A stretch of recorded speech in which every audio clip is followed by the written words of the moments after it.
बिस्मिल्लाहिर्रहमानिर्रहीम अस्सलामु अलैकुम। वज़ीर-ए-आज़म इमरान ख़ान साहब ने रहमतुल्लाह आलमीन सल्लल्लाहु अलैहि वसल्लम कॉन्फ्रेंस के इख्तितामी सेशन से जो ख़िताब किया है, उसमें जो सबसे अहम कंट्रोवर्सी नज़र आई है वो ये कि उन्होंने ये जुमला क्यों कहा कि इंसाफ की बालादस्ती के लिए जब तक ज़िंदा हूँ लड़ता रहूँगा, और फिर साथ ही ये बात कही कि जी जर्नैल भी रियासत मदीना में परफॉर्मेंस पर, अपनी कारकर्दगी पर ऊपर आते थे। अब ये उनका इशारा किस तरफ है? क्यों इमरान खान साहब ने जो अभी DGISI वाली कंट्रोवर्सी थी उसी के दौरान ये बात क्यों कही कि जी रियासत मदीना में जो जर्नैल अच्छी कारकर्दगी दिखाता था वो ऊपर आता था? अब इसके बहुत से मतलब लिए जाएंगे। अब जबकि ये बात भी तय हो गई, ये खबर भी आ गई है कि समरी वज़ीर-ए-आज़म हाउस जा चुकी है और इमरान खान साहब तैयार हो गए हैं जनरल फैज़ हमीद को कोर कमांडर पेशावर लगाने पर, और ये मामला हल हो गए हैं और उनकी जगह DGISI जनरल नदीम अंजुम ही होंगे। ये भी चीज़ तय है, ये भी अब रिपोर्ट हो रही है। तो उसके बावजूद इमरान खान साहब का ये जुमला, ये बात उन्होंने क्यों कही कि रियासत मदीना में जो जर्नैल अच्छी कारकर्दगी दिखाता था वो ऊपर आता था? तो क्या इमरान साहब खुश नहीं हैं, या अब भी कुछ हो सकता है, अब भी कोई ट्विस्ट आ सकता है? ये क्या चक्कर है, इस पर मैं आखिर में बात करूँगा। लेकिन उससे पहले मैं आपको बता दूँ कि इमरान खान साहब की तरफ से खुद ये चीज़ सामने लाई गई कि रहमतुल्लाह आलमीन कॉन्फ्रेंस पूरी होगी, और इसमें उन्होंने जो तकरीर की है वो अपना पूरा विजन इस बारे में बता रहे हैं। पहली दफ़ा इस तरह से हुआ है कि ईद मिलादुन नबी सल्लल्लाहु अलैहि वसल्लम के मौके पर इस हवाले से पूरा एक कॉन्फ्रेंस का इनेकाद और पूरा एक रोड मैप, उसमें क्या चीज़ें उन्होंने अहम कही हैं, पहले मैं आपको सिर्फ यूँ समझे कि हाईलाइट्स आपको बता देता हूँ, और उसके बाद पूरी तफसील, पूरा मतन मेरे पास है इस तकरीर का, और इसमें वो सारी बातें कर रहे हैं। कब उन्होंने ये जर्नैल वाली बात की है, इंसाफ की बालादस्ती के लिए जब तक ज़िंदा लड़ते रहूँ, ये किस पैराए में किया, वो सब आपको चीज़ें सामने आएंगी। रियासत मदीना में मेरिट की बालादस्ती थी, काबिलियत पर लोग आला ओहदों पर फायज़ होते थे, वज़ीर-ए-आज़म ने कहा है, इसी में जर्नैल की बात है। इसके अलावा इस्लाम तलवार के ज़ोर पर नहीं बल्कि फ़िक्री इनकलाब से फैला था। एक और बात, कानून की बालादस्ती से फ़िक्री इनकलाब आ सकता है। रियासत मदीना में काबिलियत की बुनियाद पर लोग आला ओहदों पर फायज़ हुए। पनामा की बात करूँ तो हर रोज़ नए झूठ बोले गए। यहाँ का निज़ाम ओवरसीज़ पाकिस्तानियों को मुल्क में आने नहीं देता। ये बड़ी अहम चीज़ है, इसकी आपने सारी तफसील ज़रूर सुननी है, ये ना मिस कीजिएगा। मुल्क के नौजवानों को सही रास्ते पर लगाना चैलेंज है। और फिर आखिर में आइंदा बरस मार्च तक पंजाब में तमाम लोगों को हेल्थ कार्ड्स मिल जाएंगे, सोशल मीडिया पर पाबंदी नहीं लगा सकते। तो जनाब, क्या कुछ कहा इमरान खान साहब ने? जो सबसे अहम कंट्रोवर्सी वाली बातें थी वो मैंने आपको बता दी, अब उसकी तफसील सुनिए। इससे पता लग रहा है कि मुल्क के हालात किस तरफ जा रहे हैं, इमरान खान साहब सोच क्या रहे हैं अहम तानियातियों पर भी। वज़ीर-ए-आज़म इमरान खान ने कहा कि रियासत मदीना में मेरिट की बालादस्ती थी, काबिलियत पर लोग आला ओहदों पर फायज़ होते थे, क्योंकि कानून की बालादस्ती और मुतफ़र्रिक़ कानून के ख़ात्मे के साथ ही तर्ज़ मुआशरत में फ़िक्री इनकलाब ला सकते हैं। इस्लामाबाद में कौमी रहमतुल्लाह आलमीन सल्लल्लाहु अलैहि वसल्लम कॉन्फ्रेंस के इख्तितामी सेशन से खिताब करते हुए वज़ीर-ए-आज़म ने कहा कि अल्लाह का ख़ास शुक्र अदा करता हूँ कि हम आज भरपूर तरीके से नबी आखिरुज़्ज़मां सल्लल्लाहु अलैहि वसल्लम के यौम विलादत का जश्न मजहबी अक़ीदत और एहतराम के साथ मना रहे हैं। वज़ीर-ए-आज़म ने कहा कि हमारी नौजवान नस्ल को अपने प्यारे नबी सल्लल्लाहु अलैहि वसल्लम की सीरत के बारे में इल्म होना चाहिए। इस मौके पर 5 मिनट दौरानिए की एक फ़ीचर फिल्म भी नशर की गई, जिसका मकसद मगरबी ममालिक को आगाह करना था कि एक मुसलमान हज़रत मोहम्मद सल्लल्लाहु अलैहि वसल्लम से इश्क क्यों करता है। बाद में इमरान खान ने कहा कि इस्लाम तलवार के जोर पर नहीं बल्कि फ़िक्री इनकलाब से फैला था, सोच बदली और जहन बदले थे। इन्होंने कहा कि तारीख शाहिद है कि मुसलमान जब तक नबी करीम सल्लल्लाहु अलैहि वसल्लम की तालीमात पर गामजन रहे, कामयाबी इनका मुकद्दर बनी, और जो लोग मुनहरिफ हुए इन्हें पस्ती नसीब हुई।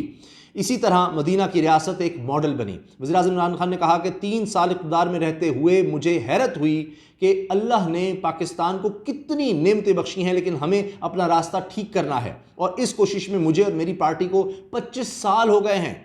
इन्होंने कहा कि रियासत मदीना का पहला उसूल अखलाकी मयार था। हज़रत मोहम्मद सल्लल्लाहु अलैहि वसल्लम ने माशरे में अच्छे और बुरे के फ़र्क से मुतल्लिक़ आगाह किया, और दुनिया ने ऐसे माशरे और फ़र्द को अहमियत दी। इमरान खान ने कहा कि कानून की बालादस्ती और मुतफ़र्रिक़ कानून के ख़ात्मे के साथ ही तर्ज़ माशरत में फ़िक्री इनकलाब ला सकते हैं।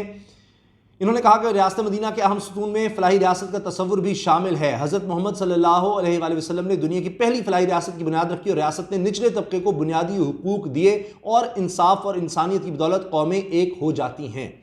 वज़ीर-ए-आज़म इमरान खान ने कहा कि मुल्क में जागीरदाराना निज़ाम को क्या फ़र्क पड़ता है, कि बैरूनी ताकत आकर मुल्क में अपनी हुक्मरानी का झंडा नस्ब कर दे, इसलिए बर सग़ीर को फ़तह करना आसान था। लेकिन अफ़गानिस्तान को फ़तह नहीं किया जा सकता क्योंकि उधर जागीरदाराना निज़ाम नहीं है। इन्होंने कहा कि रास्ते मदीना में मेरिट की बालादस्ती थी, काबिलियत की बुनियाद पर लोग आला ओहदों पर फायज होते थे और इसी मुआशरे में लीडर्स पैदा हुए। शख्सियत साजी की बदौलत सहाबा लीडर बन गए और जो जर्नल, ये बड़ा अहम है, जो जनरल अच्छा काम करता था वो ऊपर आ जाता था। अभी किसको बात सुना रहे हैं, इसका मैं जिक्र आखिर में करूंगा, तज्जिया आखिर में, पहले पूरी खबर। इनका कहना था कि क्रिकेट समेत तमाम दीगर शुबाजात में अगर लीडर सादिक और अमीन ना हो तो इसकी इज्जत नहीं होती। मदीना की रियासत में पहली मरतबा ख़वातीन को विरासत और ग़ुलामों को हुकूक फराहम किए। वज़ीर-ए-आज़म इमरान खान ने कहा कि जिस तरह मगरिब में मुलाजमीन को रखा जाता है और जो सूरत हाल यहाँ है, इसको देख कर शर्म आती है। इन्होंने बरतानिया की मिसाल देते हुए कहा कि वहाँ एक झूठ बोलने पर मकामी बासर शख्स को जेल भेज दिया गया, और अगर मैं पनामा की बात करूं तो हर रोज़ नए झूठ कहे गए और कतरी ख़त आ गया। कतरी ख़त 2007 में आता है और 2006 का फ़ॉन्ट इस्तेमाल किया जाता है। वज़ीर इमरान खान ने कहा कि अगर इंग्लैंड में कतरी ख़त आ जाता तो उसी वक्त केस रुकना था। इस तरह हलफनामे पर झूठ बोला गया। बरतानिया का अदालती निज़ाम और पाकिस्तान के अदालती निज़ाम से बहुत मुख्तलिफ है। अगर मॉरल अथॉरिटी ना हो तो इंसाफ नहीं हो सकता। यहाँ सबको मालूम है कि सेनेट में भी पेशा चलता है, मेरा ख्याल यहाँ पैसा भी कह रहे होंगे, पैसा चलता है। अच्छा जी, यहाँ का निज़ाम ओवरसीज़ पाकिस्तानी को मुल्क में आने नहीं देता, ये बड़ी अहम बात उन्होंने की है। आप सुनिए ज़रा। इनका कहना था कि 90 लाख पाकिस्तानी बैरून मुल्क मौजूद हैं। अगर 30 से 40 हज़ार पाकिस्तान आकर, यानी 90 लाख में से सिर्फ 30 से 40 हज़ार पाकिस्तानी पाकिस्तान आकर सरमायाकारी कर दें तो IMF की ज़रूरत नहीं पड़ेगी। इमरान खान साहब कह रहे हैं, मैं एक ऐसे पाकिस्तानी को जानता हूं जिसकी इतनी दौलत है जितना पाकिस्तान पर IMF का कर्ज है, यानी अरबों डॉलर। सोचिए ज़रा। इमरान खान ने कहा कि लेकिन पाकिस्तान का सिस्टम इन्हें पाकिस्तान नहीं आने देता, वो पाकिस्तान आने के लिए बेकरार रहते हैं। इन्होंने अक़वाम मुत्तहिदा की रिपोर्ट का हवाला दिया और कहा कि अमीर और गरीब ममालिक के माबैन वाज़ेह फ़र्क की वजह यह है कि पाकिस्तान जैसे ममालिक से हर साल $1000 मनी लॉन्ड्रिंग के ज़रिए बरतानिया, अमेरिका जैसे ममालिक में पहुँचता है। इनका कहना था कि कौम वसाइल से गरीब नहीं होती बल्कि कानून और इंसाफ ना होने पर गरीब होती है। और फिर नौजवानों की तरफ आया आखिर में। वज़ीर-ए-आज़म इमरान खान ने मुल्क के नौजवानों को मुखातिब करते हुए कहा कि मुल्क के नौजवानों को सही रास्ते पर लगाना चैलेंज है। सोशल मीडिया के बाद नौजवानों को बामकसद काम में लाना बहुत बड़ा चैलेंज है। इनका कहना था कि अक्सर कहा जाता है कि वज़ीर-ए-आज़म इमरान खान ने खुद तो ज़िंदगी के मज़े लिए और अब हमें रास्ते मदीना का दर्स देते हैं।